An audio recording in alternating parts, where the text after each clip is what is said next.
Clothespins can make for a very fun yet inexpensive toy for your parrots. Buy the really cheap kind that are made from pure wood and break the clips open like this, and makes for 2 wooden pieces that you can give to your parrots.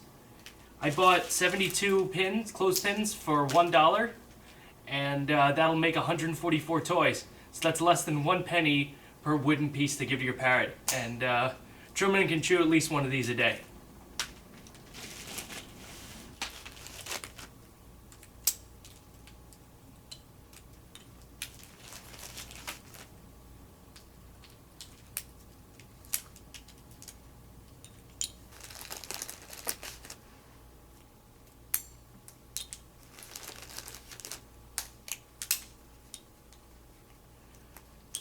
You can make your own hangable toys using clothespins like this by putting them all on a piece of wire.